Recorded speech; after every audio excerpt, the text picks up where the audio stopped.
nosso próximo palestrante, nosso amigo Gibran Raul, falar sobre fake news. Não, inteligência artificial não é a mesma coisa, né? É quase. Então, explique-nos. Bom, pessoal, obrigado aí pela presença aí, né, pelo convite também. Vou falar algumas coisas que talvez não são mostradas, né, na mídia tradicional sobre inteligência artificial.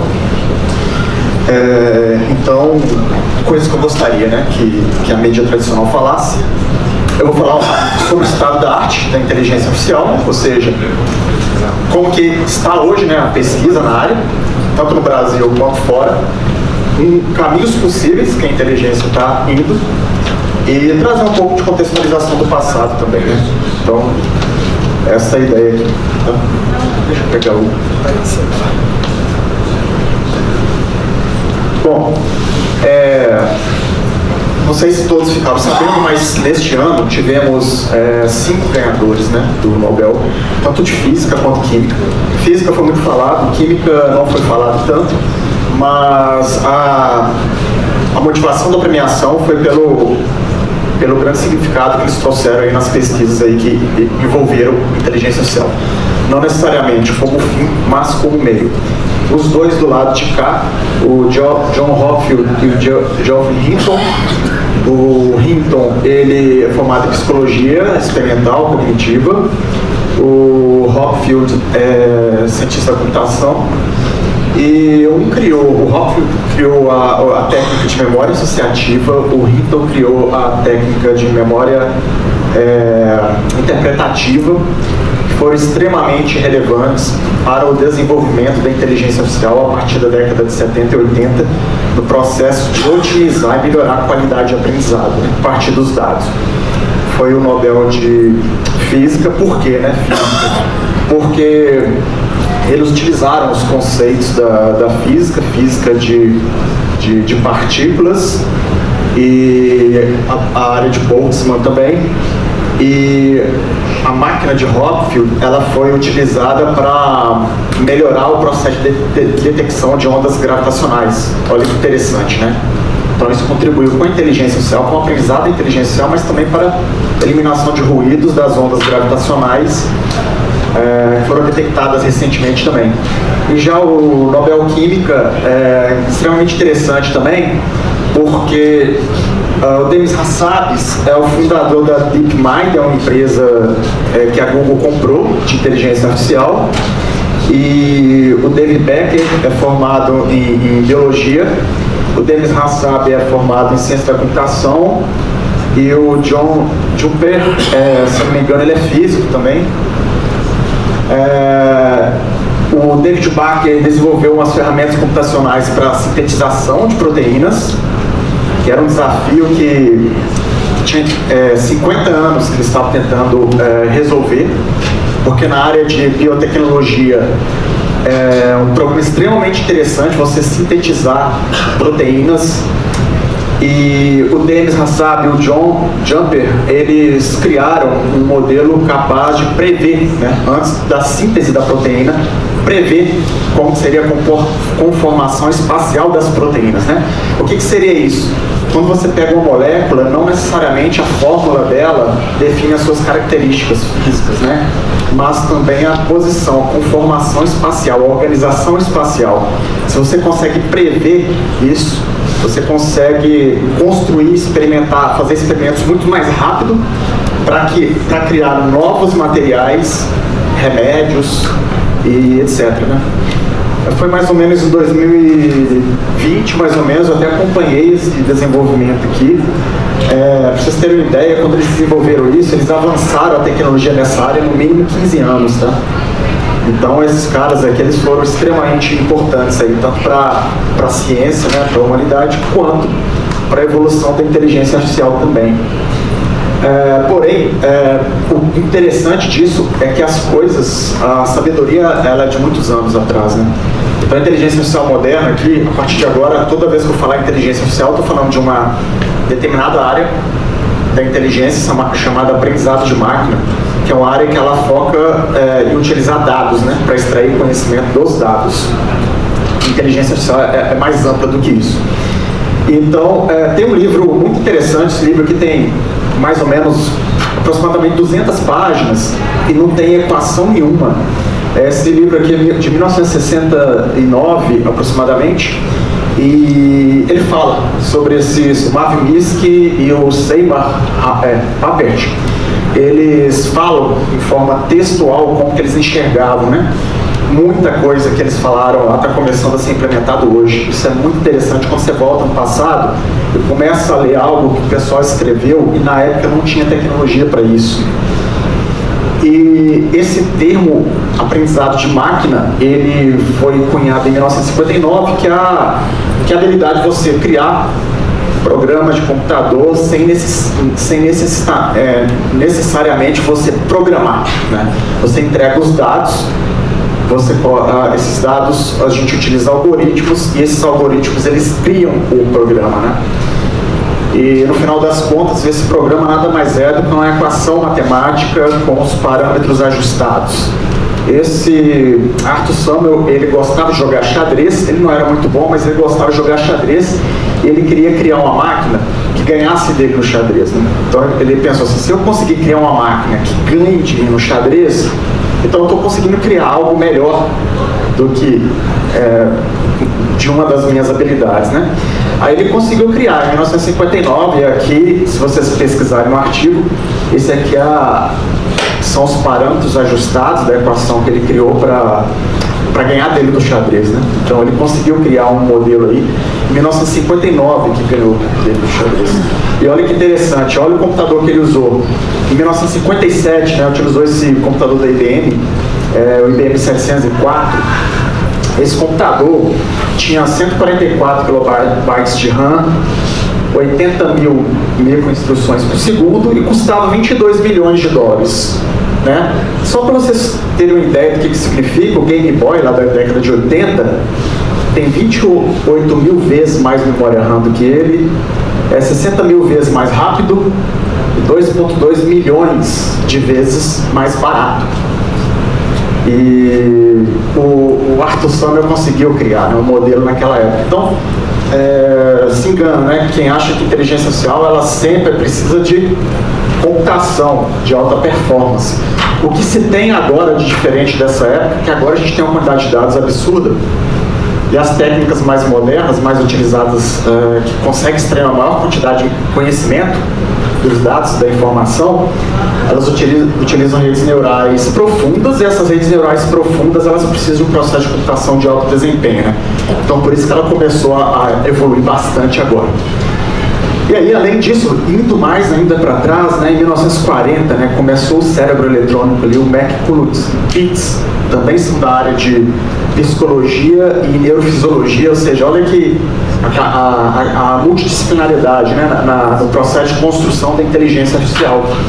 E aí lá no laboratório, na época, lá, década de 40, não tinha computador, né, eles utilizavam circuitos eletrônicos mesmo, né, e conseguiram idealizar lá, pelo menos teoricamente, né, como que a gente poderia representar um neurônio natural. Eles entenderam assim, eu acho que é possível representar matematicamente um neurônio natural, né? Aí eles fizeram uma modelagem lá e conseguiram, né, ter uma luz aí, uma inspiração aí para o caminho, né? E com isso tivemos alguns invernos da inteligência artificial que colocaram muita empolgação. Para vocês terem uma ideia, em 1952 no New York Times saiu uma manchete falando que em 2 anos a inteligência ia ganhar consciência, ia traduzir em tempo real, enfim, em 1950, né, 1952, né, aí o pessoal começou a colocar muito dinheiro. Passaram os anos, não tiveram resultados, né, porque a tecnologia na época não acompanhava as ideias, né, humanas, né, o que esses caras enxergaram. Aí teve um momento que quase o mundo inteiro parou de pesquisar inteligência artificial, e aquele Hinton, um dos ganhadores do Nobel, né, ele está aqui, ó, esse aqui, né, ele foi um dos caras que não desistiu, ficou lá no laboratório dele e lá no Canadá, em Toronto, e ele, com a ajuda, né, de alguns poucos pesquisadores, ele conseguiu chegar num caminho melhor, se pudesse treinar os modelos para que você conseguisse extrair conhecimento, né? Então, o processo de aprendizado na inteligência artificial, no aprendizado de máquina, você precisa entregar dados e esse algoritmo deve ser capaz de extrair conhecimento desses dados. Essa última frase, ser capaz de extrair conhecimento desses dados, é algo extremamente complexo, que na época eu não sabia como fazer. Consegui fazer com redes pequenas, né? Ou seja, neurônios artificiais, pequenas unidades se conseguia, mas quando se aumentava um pouco, eles não conseguiam com tanta eficiência, né? Então, o Hinton e mais alguns, o Hopfield e outros, eles conseguiram uma técnica aí, chamada backpropagation, que é um processo aí de otimização, né, de processo de aprendizado de máquina, né? Aí as coisas evoluíram, né? Chegamos aí na década de 80, 90, os computadores se popularizaram, né? Computadores residenciais, a IBM chegou com o computador pessoal e as coisas baratearam. A internet estava engateando ainda, no Brasil não, mas estava engateando fora do Brasil. E aí eles começaram a ter resultados, tanto resultados na área de visão computacional, na área de áudio, até vídeo também, né? Claro, bem precário naquela época. E conseguiram resultados interessantes. E, porém, olha que interessante, naquela época, né? Quando eu falo naquela época, antes de 2015, tá? Naquela época, década de 80 e 90, início dos anos 2000, para cada tarefa, visão computacional, reconhecimento, né, de fala, tradução e outras abordagens ali, se tinha uma arquitetura específica, né? Então, para você resolver um problema de visão computacional, é diferente você resolver um problema que envolve áudio ou envolve imagem, e texto, né, na verdade. Então tinham arquiteturas, né, tinham técnicas diferentes para se resolver. Ainda é assim, tá? Quando a gente não precisa utilizar, a solução não é tão complexa, que não exige tantos dados, a gente continua utilizando essas técnicas. Só que teve um salto, né, muito interessante a partir de 2014. Quem nasceu antes dessa época, né, e usava o computador antes dessa época, deve ter percebido que os tradutores, né, o Google Translator, ele era bem ruimzinho. A gente usava o Google Translator e a tradução era bem ruim. Tinha até sites de cursos de inglês que traduziam. Tinha um site de Oxford que traduzia melhor do que o Google Translator. Só que eu não sei se alguém notou que de repente o Google Translator ficou muito bom, né? Começou a ficar muito bom, porque eles descobriram essa técnica aqui, ó. Essa técnica que é a precursora dos conhecidos Transformers, né? Foi em 2014, tá? Basicamente, o que é essa técnica? O que eles descobriram, né? Novamente tem neurocientista aqui envolvido neste aprendizado aqui, tá? Nessas descobertas aqui. Até o próprio Hinton e o Yoshua Bengio, eles trabalharam aí, auxiliaram nisso aí.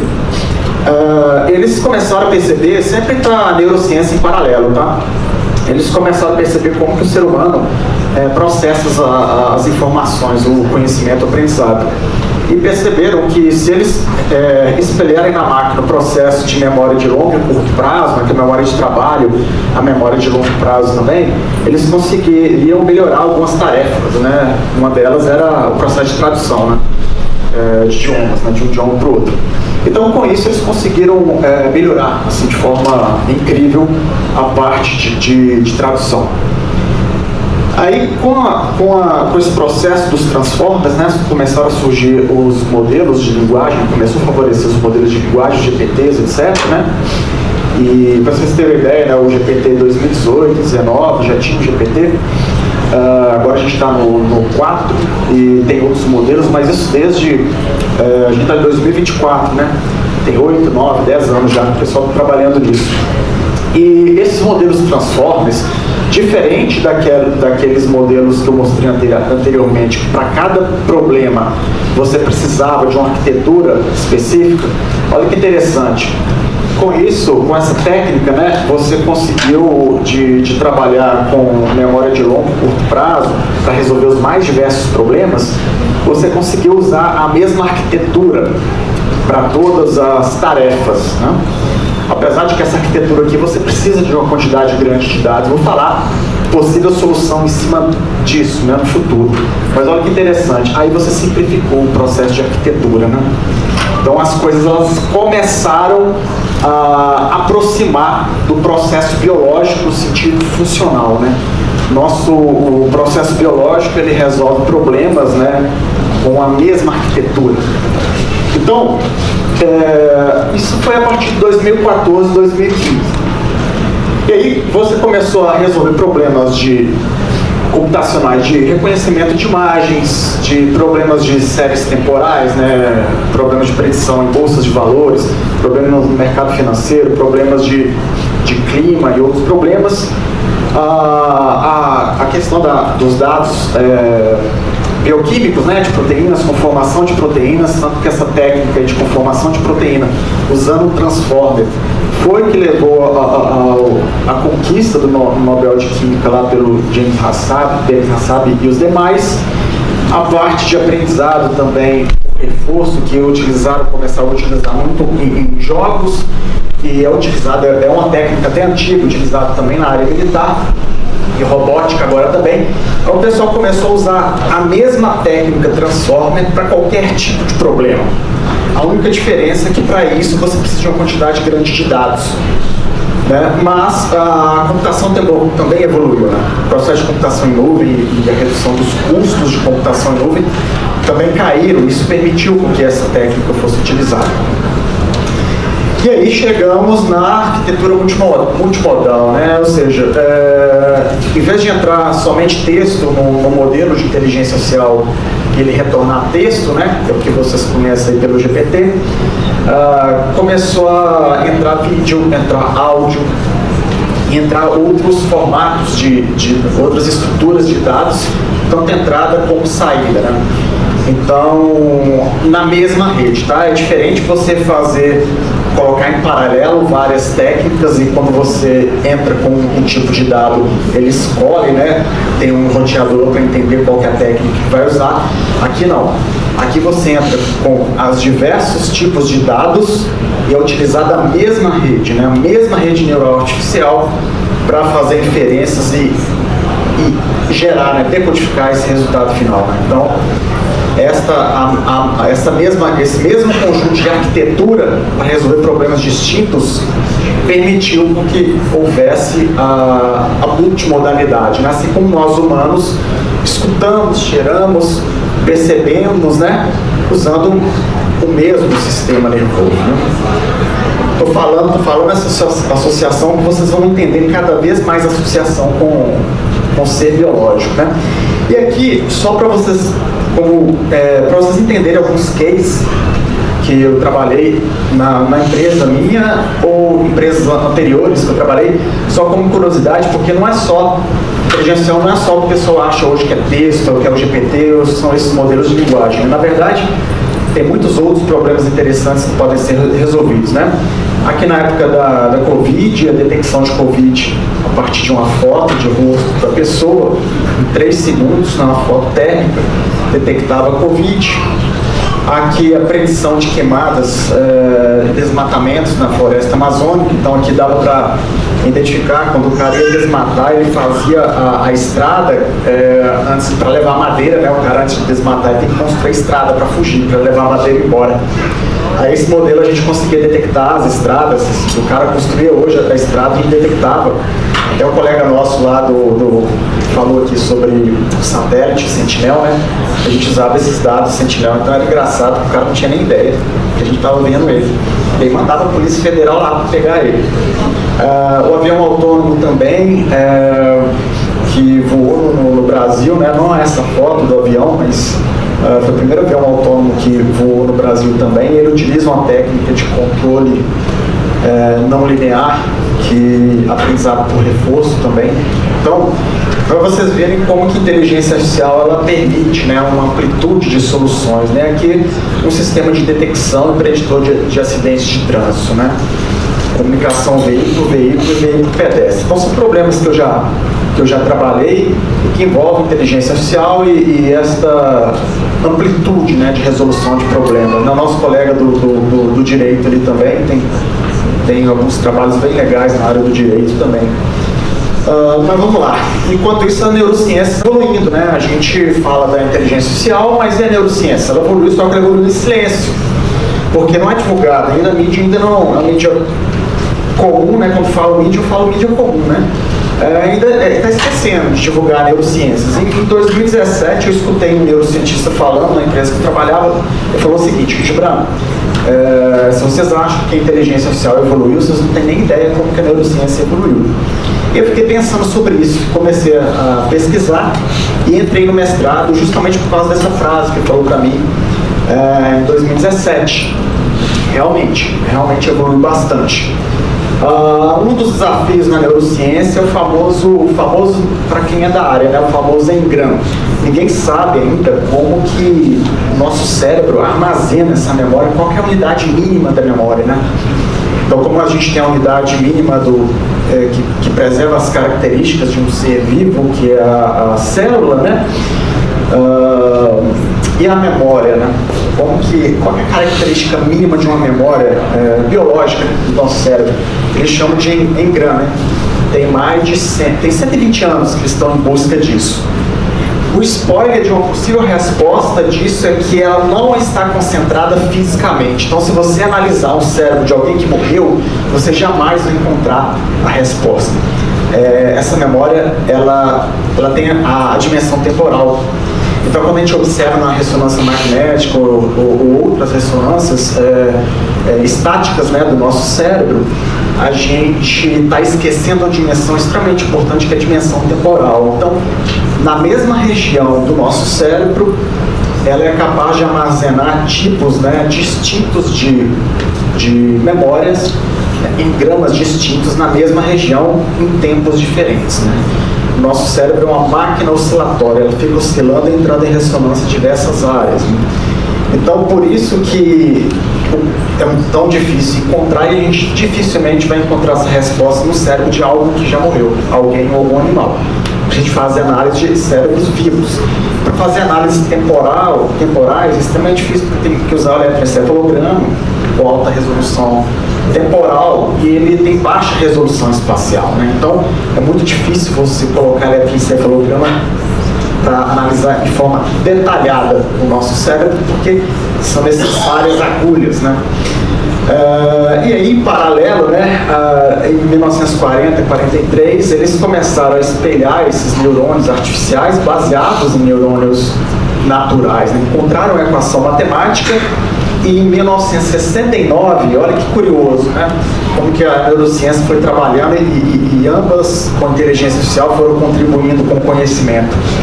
Isso aqui na direita, aqui, ó, que vocês estão vendo aqui, ó, foi o que eles fizeram em 1969 para reconhecer caracteres a partir do que eles conheciam pelo córtex visual nosso, com a rede neural artificial. Então, a rede neural multicamada, rede neural artificial, mais de uma camada, né, que a gente chama de deep learning, rede neural profunda, acima de 2 camadas, ela começou lá na década de 60.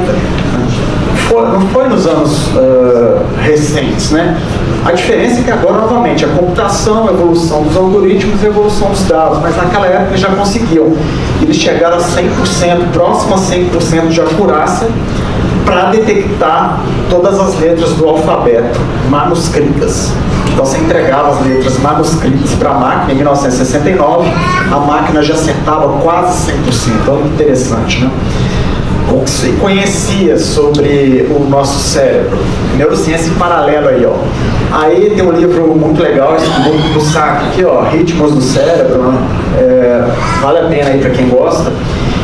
Ele fala muito sobre as oscilações, né? Um grande pesquisador na área de neurofisiologia no mundo, esse Lussac, e ele fala sobre essas oscilações, né? Os circuitos, os motifs, que são motifs. Notem que agora eu estou falando de inteligência artificial e sistema nervoso ao mesmo tempo, né? Inteligência artificial e neurociência ao mesmo tempo. neurofisiologia. Os motifs são pequenos circuitos cerebrais, né, do cérebro humano, responsáveis por determinada microtarefa, né? E eles descobriram isso e a partir disso eles conseguiram entender começaram a avançar bastante no entendimento do nosso cérebro humano. E em breve na inteligência artificial, como vocês vão ver. Aí com relação à memória, esses aqui são dados de eletroencefalograma, estudando, né, entregava imagem para algumas pessoas, e eles notavam, quando mostravam uma determinada foto de uma atriz específica, certas regiões do cérebro daquele indivíduo apitavam, né, em termos elétricos apitavam, até chamaram o efeito do nome da atriz, até esqueci o nome da atriz aqui, mas enfim, aí eles pensaram, poxa, existe uma relação entre a memória e o tempo, porque quando a pessoa estava lembrando, somente no momento que a pessoa estava lembrando sobre aquela atriz, ou seja, quando mostrava a foto dela, era que o cérebro ativava, né? Então, se ela não está lembrando, não vai ativar, não adianta olhar ali com o cérebro inerte, estático. Aí começaram a identificar isso no processo aí da evolução da neurociência, começaram a identificar certos círculos, né, circuitos, microcircuitos entre neurônios no nosso cérebro, que tinha funções específicas, e também os hubs que eles falam, né, que são a comunicação. Cada bolinha aqui é um neurônio natural, né, conversando no nosso cérebro, aqui tem uma informação, de repente tem uma avenida, conexão entre neurônios de uma região para outra, capaz de trafegar essas informações, seja para o lado direito, para o esquerdo, por determinadas regiões de memória, hipocampo, córtex entorrinal, outras regiões de memória do nosso cérebro. Então, em paralelo, eles começaram a perceber isso, né? O pessoal da neurociência começou a perceber isso e coincidentemente ou não, a inteligência artificial também ela começou a ir para esse lado, né? Não de forma tão avançada como a parte biológica, mas também começou. Não necessariamente coincidentemente, tinha e tem muita gente da computação indo conhecer a área da neurociência e gente da neurociência trazendo informação para a computação. Aqui também algumas informações sobre essa questão oscilatória, né, de percepção oscilatória. E aí eu fiz o contrário, né? Eu peguei o conhecimento meu de inteligência artificial, fui para a neurociência, e aqui só por curiosidade, né, para vocês verem como que dá para aplicar daqui para lá e de lá para cá. Aqui é um processo de crise epiléptica, né, que o nosso cérebro começa a ressonar, como se fosse um terremoto, né? Tem vibração aqui. Quando dá um terremoto, começa a ressonar de uma forma tão intensa que a gente percebe. No processo de epilepsia, o cérebro se organiza. Quando a gente está bem, o nosso cérebro ele é caótico. Quando a gente começa a ter uma epilepsia, algum momento um instante de atenção, em geral, estão sendo feitas pesquisas lá fora. Aqui no Brasil a gente está fazendo também. Inteligência artificial geral é um modelo capaz de fazer todas as tarefas que o ser humano é capaz de fazer. Tá? A superinteligência é um modelo capaz de fazer todas as tarefas de que todos os seres humanos do planeta são capazes de fazer, e a ultra-inteligência é algo que não se consegue explicar. Não se sabe se vai chegar nessa ou nessa algum dia. Nessa aqui, eu achava que nunca ia chegar, né? Esta aqui. Eu, pessoalmente, acho que agora tem grande chance de chegar. Tem pesquisador que acha que nunca vai chegar e outros acham que vão chegar, tá? Qual que é o caminho que a gente acredita nessa inteligência artificial geral? Esse aqui é uma pesquisa, são alguns caminhos que a gente está fazendo pesquisa e o pessoal lá fora também tem feito, tá? Mas olha que interessante, dois caminhos aqui, ó. Reproduzir o cérebro biológico, esse é um caminho. O outro é gerar filhos mais inteligentes do que os pais. O efeito Free, né, que a gente escuta falar, né, do QI mais alto das gerações seguintes. Mas imagina fazer isso com a máquina, né? Criar um algoritmo que ele é capaz de criar a sua próxima versão. Se a gente conseguir isso, evolui exponencialmente, né? Mas vamos para o caminho primeiro, reproduzir o cérebro biológico. Olha que interessante isso aqui. Vocês lembram que eu falei da oscilação, né? Acontece no nosso processo de aprendizado também quando a gente dorme, quando a gente está sonhando, no sono REM. O que está acontecendo é a memória, o aprendizado que aconteceu durante o dia, que é associado ao aprendizado que está muito relacionado com a emoção, né, principalmente. Então a gente reforça isso mais quando a gente dorme, por isso que é importante dormir. Ele é levado do hipocampo, que é uma parte mais central do nosso encéfalo, para o córtex, né, externo, né, o córtex, que a gente chama essa parte externa do cérebro aqui para armazenar em longo prazo. A partir de oscilação, né, existe uma onda θ que ela começa a oscilar no nosso cérebro e faz com que o cérebro comece a trabalhar trafegando essas informações. Então, esse processo oscilatório ele ocorre o tempo todo, né? Para localização espacial também é como que você sabe que você está no shopping que você conhece, né? Na sua casa, você abre o olho, você sabe, eu estou aqui, eu sei sair da minha casa. Existe uma memória espacial também, que ela é armazenada no nosso cérebro, né? E aí, como que a gente pode fazer isso aqui? Como que a gente está fazendo? Já estou finalizando aqui. É o seguinte, como que o computador armazena informação de alto nível? A gente pega a imagem de uma bola, a gente representa cada pixel com um conjunto de números, né? Pensando aqui só na escala de cinza, quanto menor ou quanto maior, mais cinza, mais branco, e quanto menor ou quanto maior, depende da forma que você está representando, mais preto, né? Então, números intermediários vão representar tons de cinza, né? Isso aqui é uma forma de representar uma imagem, né? Porém, se uma imagem ela tem 1000 linhas, 1 milhão de linhas por 1 milhão de colunas, 1 milhão de linhas por 1 milhão de colunas tem 1 bilhão de pixels, né? 1 gigabyte. Uma imagem com uma resolução bem alta, né? E se a gente pegar, em vez de representar cada pixel, a gente colocar ondas na horizontal e ondas na vertical, e os pixels seriam os cruzamentos dessas ondas, né, as interferências.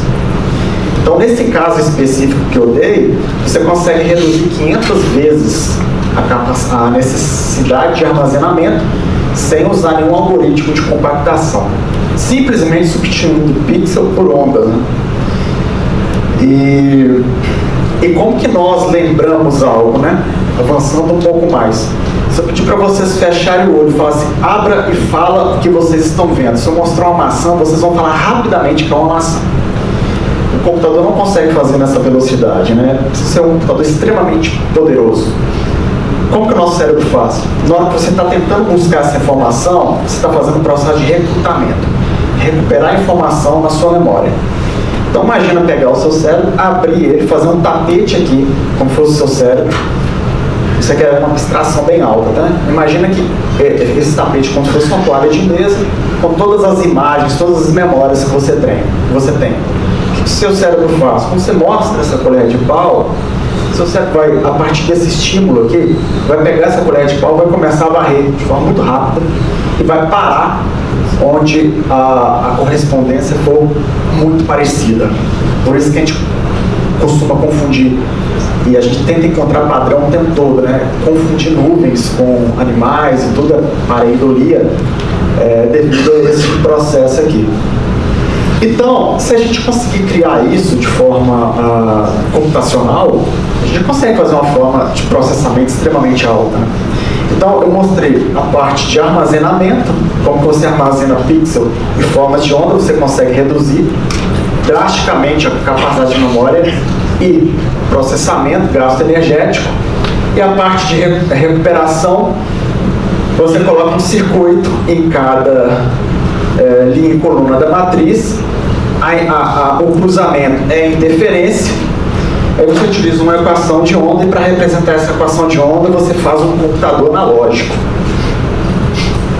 Então, a computação digital, ela passa a ser uma barreira para a evolução da inteligência artificial. Então, essa aqui é uma aposta, computação analógica. Com a computação analógica, você consegue reproduzir equações diferenciais, você consegue gerar ondas, medir interferência, recrutar, salvar e processar informação num nível de escala de gasto energético muito próximo, mais próximo do que a digital do nosso cérebro humano. Então, este é um caminho, este é uma das áreas de pesquisa que está fazendo. E aí, passa a bola, ressona, o que é ressonar? Passou a bola e as outras milhares de imagens estão armazenadas como amplitude e frequência de senoides. Ressona todas, quando der uma alta ressonância, reconheceu com certa lembrança. E essa memória é muito legal, porque é a memória humana. A memória digital do computador, ela é intolerante ao erro. O processo digital não tolera erro. O processo analógico, o erro é necessário. Por isso que quando a gente detecta animais em locais que não deveriam ser animais, na verdade a gente está errando nesse processo de recuperação. Só que isso é necessário para a economia e gasto energético, né? Minimizar isso, né? E sobrepor memórias uma em cima da outra. Então, quando a gente está imaginando uma zebra ou um cavalo, a gente não associa como entidades distintas. O que é semelhante fica representado pelas mesmas entidades. E aí, o último slide aqui, né, que é o efeito Flynn. Como que você gera filhos mais inteligentes do que os pais? Você já deve ter ouvido falar de enxames de abelhas, colônias de abelhas, né, comportamento emergente. Cada bolinha dessa é um modelo de inteligência artificial conversando entre si, né? O efeito emergente, que funciona em redes complexas, é o seguinte: a interação dos indivíduos, o resultado da interação de indivíduos, entre aspas, mais inteligente do que a soma dos indivíduos, né? Isso é a emergência. Então você consegue resolver problemas maiores com pequenos indivíduos interagindo entre si do que a soma desses indivíduos, né? Isso é o processo de redes complexas, sistemas emergentes. Aí o que a gente faz com isso? A gente pega isso aqui, gera uma rede inteligente, né? Depois pega essa rede inteligente e faz com que ela seja indivíduo.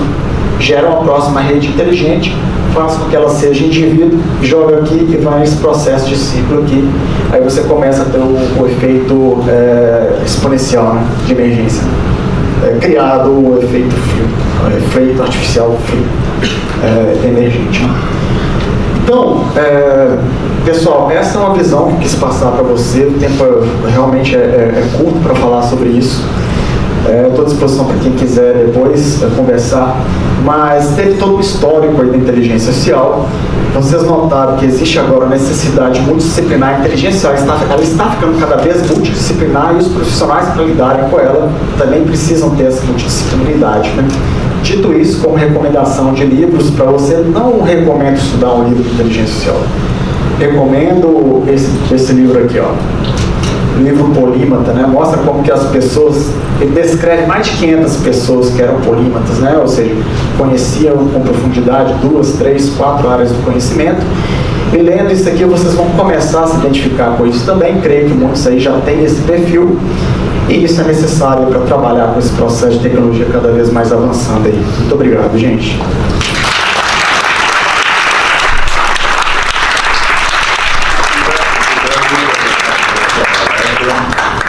E esse assunto é um assunto interessantíssimo.